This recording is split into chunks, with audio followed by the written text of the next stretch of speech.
अस्सलाम वालेकुम नाजरीन, मैं हूं अब्दुर्रहमान और आप देख रहे हैं निकाह.com।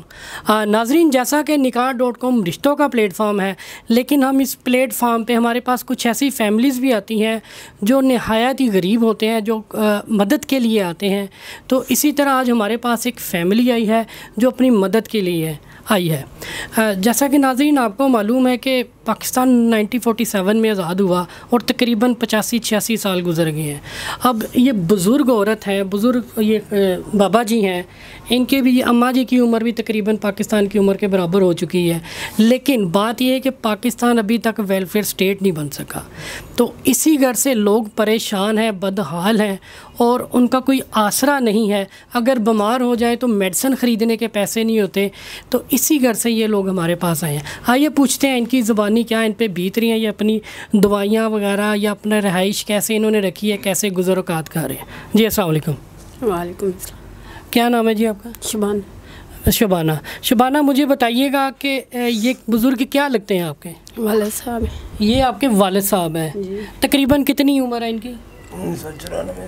94 की पैदाइश है। वैसे मेरी 82 की है, उनका मतलब 71-70 है। उम्र कितनी है? 71 साल। हाँ, 71 साल उम्र है। हाँ जी। और ये साथ इनके, ये मेरी दादी माँ है। ये आपकी दादी हैं, ये इनकी वालदा है, ये इनके बेटे हैं और आपके वालिद हैं। हाँ जी। अच्छा, मुझे थोड़ा सा अपने बारे में बताइएगा कि आप यहाँ पे किस घर से आई हैं? हम इस घर से आए हैं कि हमारा किराए का घर है और दूसरा जो हम मेरे 5 बच्चे हैं और मेरे वालिद और मेरी दादी भी मेरे पास रह रही हैं और इनके मेडिसिन वगैरह का घर का ख़र्चा और ये सारे ना मुझसे अफोर्ड नहीं हो रहे। ना किराया दिया जाता है, बिल इतने आ जाते हैं, उसमें हमारे ना घर का खाना भी नहीं पूरा होता, बिल और किराए में चले जाती। महंगाई हद से ज़्यादा। आपके खावंद क्या करते हैं? तो खावन मेरे वो ना बॉक्स बनाते हैं, गत्ता फैक्ट्री में काम करते हैं, मजदूरी वाला हिसाब है। गत्ता फैक्ट्री में मजदूर है। हाँ, आपके अपने भी बच्चे हैं? मेरे अपने। आपने अपने फादर को पास रखा हुआ है और साथ उनकी वालदा यानी आपकी दादी, आपने उनको भी साथ रखा हुआ है। होता तो नॉर्मली यूँ है कि जो बेटा होता है वो माँ को रखता है, लेकिन इस वक्त बेटा बेचारा खुद वो ज़ईफ़ हो चुके हैं और ख़ुद बीमार हैं और ख़ुद उनके पास कोई ज़रिया रोज़गार नहीं है, तो वैसे भी बुज़ुर्ग हो चुके हैं। तो आपने इनकी एक किस्म की इनको रखा हुआ कफ़ालती की हुई है। मिस्त्री थे मेरे अबू ना, मिस्त्री का काम करते थे। 2 साल हुए हैं इनसे काम नहीं हुआ, मतलब सारा घर पहले इन्होंने ही संभाला हुआ था। जब से भाई की शादी होगी फिर अब ये काम के मतलब काम नहीं होता, इनको सांस इनका फूल जाता है ना। इनको मसला क्या है? गुर्दे और फिफरों का, दमे का मसला है। दमे का मसला है, गुर्दे फिफरों का मसला है। हाँ जी। कब से है ये? 3 साल हो गए इनको। 3 साल से ज़्यादा है? हाँ जी। पहले भी होगा 3 साल से ज़्यादा? पहले कम था, अब तो बहुत ज़्यादा हो गया ना कि तो इनकी इस महंगाई के दौर में आपके जैसा कि खावंद खुद मजदूर है, आपके अपने बच्चे हैं, आपका घर अपना है? नहीं, मैंने आपको बताया किराए का घर है आपका? किराए का। तो कितना किराया जाता है आपका? हमारा 20,000 जा रहा है। 20,000 किराया, तकरीबन 20,000 बिल बुल डाल के जा रहा है। तो कितनी की तनख्वाह है आपके खावंद की?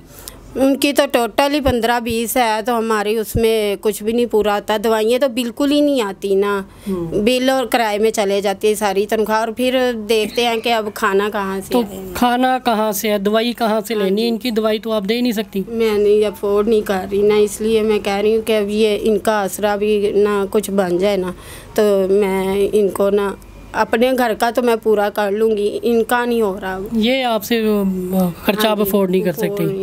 मुझे इनके बारे में बताइएगा, अपनी दादी के बारे में। ये भी अपनी फाइलें वगैरह लेके आई हैं, मेडिकल रिपोर्ट्स लेके आई हैं? जाती रही हूँ इनके साथ, जाती रही। जनाब ये सारी मैंने खुद भी करवाई हैं। 8 दिन पहले ही इनका एक एक्सरा हुआ है, चेस्ट का एक्सरा हुआ है और इनके ना हार्ट भी कम हो गई थी, उनमें से 3% हार्ट कम हो गया इनका। मतलब इनकी ना 3 वाल बंद है, 1 वाल उन्होंने डॉक्टरों ने बताया है कि बस उन पे ये चल फिर नहीं सकती और ज़्यादा जो है ना इनको ना मिर्च नमक ये खाने वगैरह बंद हो गए। हाँ, अब कुछ बेहतर सांस ना, मतलब सीढ़ियाँ, नज़र ठीक है इनकी, नज़र ठीक है। अच्छा, ज़ाहिर सी बात है, आप इनका अफोर्ड नहीं कर सकती तो इनका भी नहीं कर सकती। इनकी अद्वियात का मसला है, इनकी रिहाइश का मसला, इनके और काफ़ी ज़्यादा मसले हैं जो आप पूरे नहीं कर सकती। बाबा जी, तुसी कुछ कहना चाहते हो? पुत्र एक कहना जो अल्लाह भला करे को साड़ी हेल्प कर दो किस पासे ते साड़ी कोई दवाई दारू हो जाए। अल्लाह खैर करे सब ते दुआ खैर करने साड़ी हेल्प कर दो ते सी दुआ दूर भी अपनी ले लिए ते तुरन जोगे हो जाइए बस। माँ जी तुसी कुछ कहना जे? ये कोई जाने भी अल्लाह करे दुआ दू लेनी पैसे इस वास्ते है ना। और जी नाज़रीन, सारी बातें तो आपने इनकी सुनी है, इनकी मेडिकल रिपोर्ट इस वक्त साथ पड़ी हुई हैं सारी की सारी। माँ जी भी अपनी एक फ़ाइल उठा के लेके आई हैं, मेडिसन लेके आई हैं, ठीक है, सारा कुछ इधर इनके पास है। तो अब बात ये है कि आप में से जो भी दर्द दिल रखते हैं, जो तहकीक करना चाहते हैं, वो ये उनकी बेटी साथ आई, इनसे तहकीक कर लें। जो इनकी हेल्प करना चाहता है वो हेल्प इनकी करे, क्योंकि इनको शदीद मेडिसन की ज़रूरत है। और इधर आने का भी मकसद यही है कि इन्हें कोई मेडिसन वगैरह इनकी पूरी हो जाए या इनका कोई ख़र्चा वगैरह खाने पीने के लिए कुछ मिल जाए।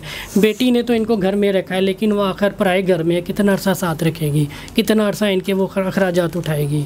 वो तो वैसे भी अपने घर से भी गरीब है, मजबूर है। तो जो कोई भी इनकी हेल्प करना चाहता है तो वो नीचे दिए गए नंबर पर रब्ता करें, इनकी हेल्प करें।